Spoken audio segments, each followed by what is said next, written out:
Hello বন্ধুরা, আসসালামু আলাইকুম। আজকে আমাদের আলামিন জান্নাত চ্যানেলটিতে দ্বিতীয়বারের ন্যায় আমরা ব্লগটি করতেছি প্রাকৃতিক পরিবেশ নিয়ে। তো আমাদের ছাদের ওপরে সুন্দর মনোরম পরিবেশ সকাল সকাল আমরা দেখেছি, এজন্য ভিডিও ধারণ করেছি।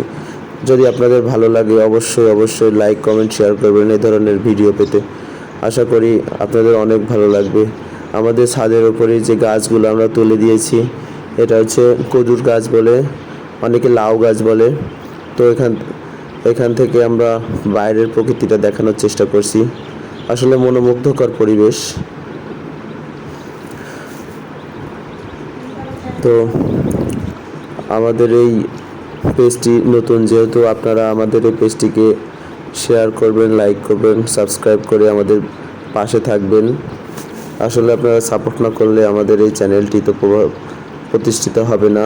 দয়া করে আপনাদের কাছে আকুল অনুরোধ, আমাদের এই পেজটিকে লাইক কমেন্ট শেয়ার করে পাশে থাকবেন। আশা করি আরও ভালো ভালো ভিডিও আপনাদেরকে উপভোগ করার জন্য আমরা রেগুলার কন্টেন্ট করতে পারি, যদি আপনারা আশ্বস্তি করেন। আমাদের গ্রামটি অনেক সুন্দর। আপনারা সাথে থাকলে আমাদের প্রত্যেকটা পর্যবেক্ষণ বা যে সকল সুন্দর তীর্থনীয় স্থানগুলো আপনাদের মাঝে তুলে ধরব। আসলে কেউ যদি না ভিডিও দেখে বা না কমেন্ট করে, তাহলে আমাদের তো ভিডিও করার প্রতি যে উৎসাহ সেটা হারিয়ে যাবে। এর জন্য বলতেছি, দয়া করে দর্শক বন্ধুরা, আপনারা আমাদের চ্যানেলটি অনেক ভিউ দেখে অনেক সাবস্ক্রাইব করবেন, লাইক কমেন্ট করবেন। আর সামনে দেখতে পাচ্ছেন খেজুর গাছ, আসলে প্রকৃতির মনোরম পরিবেশ। খেজুর গাছ, নারকেল গাছ, সুপারি গাছ, এগুলো অনেকটাই সৌন্দর্য বৃদ্ধি করে প্রাকৃতিক।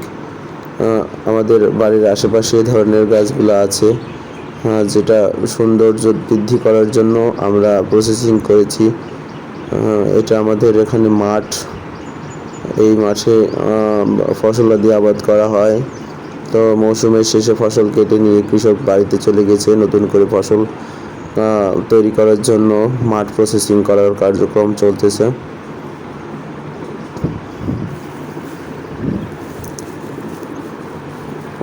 অনাবিল মনোরম পরিবেশ। আপনারা যদি কেউ